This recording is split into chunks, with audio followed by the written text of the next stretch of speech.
Hi అండి. అందరు ఎలా ఉన్నారు? Welcome back to our channel మాన్సాన్ కృష్ణ. మా ఛానల్ మీరు ఫస్ట్ టైం చూసినట్లయితే మా ఛానల్లోని వీడియోస్ ఒకసారి చూడండి. మీకు గన మా వీడియోస్ నచ్చితే please do subscribe to our channel. చాలామంది చూస్తున్నారు కానీ సబ్స్క్రైబ్ చేయట్లేదు. ప్లీజ్ సబ్స్క్రైబ్ చేయండి. This gives me the motivation to do more vlogs. ముందుగా మీ అందరికీ హ్యాపీ వినాయక చవితి. ఆ బొజ్జ గణపయ్య ఆశీస్సులు మీపై అలాగే మాపై ఎప్పుడూ ఉండాలని మనస్ఫూర్తిగా కోరుకుంటున్నాను. యాక్చువల్‌గా మా ప్లాన్ ప్రకారం మేము ఈ వినాయక చవితికి మేము ప్రొద్దుటూరు వెళ్ళిపోదాం అనుకున్నాం. కానీ మా ఫ్రెండ్ వాళ్ళు లేదు ఉండండి, ఇక్కడ ఉండండి, ఇక్కడే చేసుకుందాము అంటే ఇక్కడే ఉండిపోయామనమాట. సో సింపుల్‌గా బట్ మంచిగా చేసుకున్నాము. డెకరేషన్ కోసం మేమైతే థర్మాకోల్ షీట్‌ని బాల్కనీ డోర్‌కి డబుల్ టేప్‌తో అంటించేసాం. సో ఇక్కడ మేము ఒక 10 బనానా లీవ్స్ తీసుకొనొచ్చాం. దాన్ని హాఫ్‌గా కట్ చేసి సో బాల్ పిన్స్‌తో మేమైతే ఆ థర్మాకోల్‌కి అటాచ్ చేస్తున్నాం. టోటల్‌గా మేమైతే 10 తెచ్చాము బనానా లీవ్స్. కానీ మాకు 8 సరిపోయాయన్నమాట. సో మేము అనుకున్న హైట్‌కి మాకైతే కరెక్ట్‌గా సరిపోయింది. మేము చాలా టెన్షన్ పడ్డాము ఎలా వస్తుందో ఏమో అని. కానీ చాలా బాగా వచ్చింది. మొత్తం నా ఫ్రెండే ఇదంతా చేసిందండి. నేనైతే కంప్లీట్ వంటలు చూసుకున్నాను గానీ, ఈ డెకరేషన్ గానీ, వినాయకుడిని చేయడం గానీ మొత్తం నా ఫ్రెండే చేసింది. సో ఈ వీడియోలో నేనేదో లాస్ట్‌లో కనిపిస్తాను. తనే కనిపిస్తుంది వీడియో మొత్తం. బనానా లీవ్స్ అయితే కంప్లీట్‌గా పెట్టేశాక అక్కడక్కడ 2 రకాల చామంతులు ప్లస్ రోజాలకి వెనకాల కాడలు తీసేసి బాల్ పిన్స్‌తో ఇలా స్టిక్ చేస్తున్నామండి.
ఈసారి వినాయక చవితికి మేమైతే నేచర్‌కి అగెనిస్ట్‌గా వెళ్ళాలనుకోలేదు.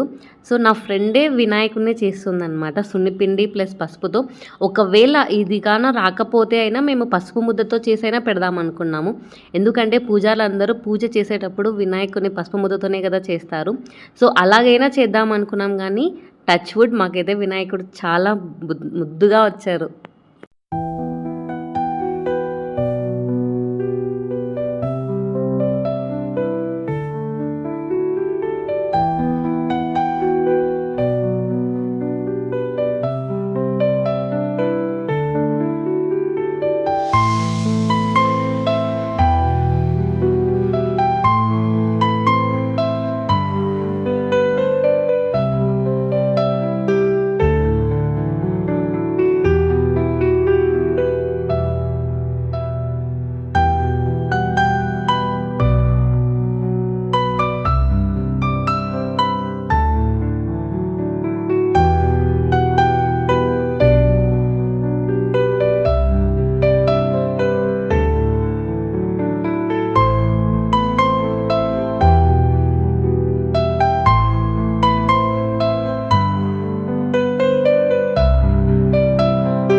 దేవుడిని అనుకొని చేస్తే ఏ పనైనా మంచిగా అవుతుంది అంటారు కదా, దానికి ఇదే ఎగ్జాంపుల్.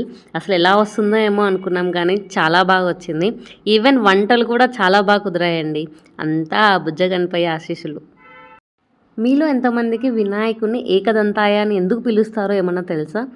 నాకు తెలిసినంత వరకు నేను చెప్తాను. అది కరెక్టో కాదో నాకు తెలీదు. బట్ మీతో షేర్ చేసుకోవాలనిపించింది కాబట్టి చెప్తున్నాను. మహాభారతం రాసేటప్పుడు వేదవ్యాసుడు ఫాస్ట్‌గా చెప్పుకుంటూ వెళ్తూ ఉంటారంట మహాభారతాన్ని. సో, వినాయకుడు ఈకతో రాస్తున్నప్పుడు ఆ ఈక అనేది విరిగిపోతుందంటండి. అప్పుడు వ్యాసుని ఆపకూడదు అన్న ఉద్దేశంతో తన దంతాన్ని విరిచి దాంతోనే రాస్తారంట. అందుకు ఏకదంతాయ అని చెప్పి పిలుస్తారంట. ఇది ఎంతవరకు రైటో రాంగో నాకు తెలీదు. కానీ నాకు తెలిసినంత వరకైతే ఇదే కరెక్ట్ అని నేను అనుకుంటున్నాను. మేము ఇంట్లో చేసిన వంటలు నైవేద్యంగా ఆ బుజ్జ గణపయ్యకైతే పెడుతున్నాము. బెల్లం పాయసం, చిత్రాన్నం, అన్నం, పప్పు, రసం అండ్ శనగలు ఇలా మేము చేసుకున్నవన్నీ అయితే మా వినాయకునికి అయితే పెట్టేసాం. మీలో ఎంతమంది ఎన్ని రకాలు చేశారో కమెంట్స్లో చెప్పండి. పర్సనల్లీ ఒక్కొక్కరికి ఒక్కొక్క ఫేవరెట్ గాడ్ అనేది ఉంటారు. కానీ ప్రతి ఒక్కరి ఫేవరెట్ గాడ్ ఈ వినాయకుడు కదా.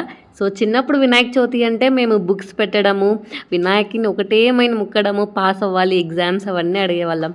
సో, పెద్దవాళ్ళం అయిపోయాక ఆ చిన్న చిన్న మెమరీస్ అన్నీ కొంచెం ఇప్పుడు గుర్తొస్తుంటాయి కదండి.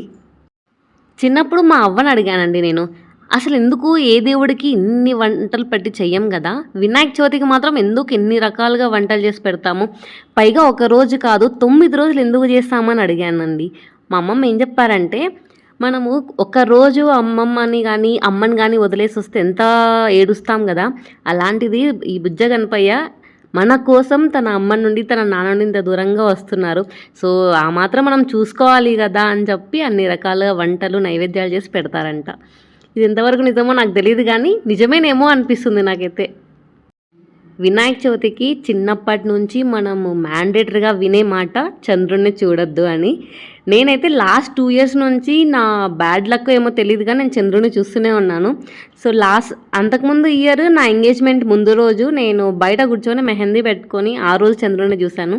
లాస్ట్ ఇయర్ మేము బెంగుళూరు వచ్చేస్తున్నాము వినాయక చవితి రోజే. ఆ రోజు బై మిస్టేక్ మా అమ్మకి కాల్ చేసి చెప్పింది చూడొద్దని, నెక్స్ట్ మినిటే నేను చంద్రుడిని చూశాను.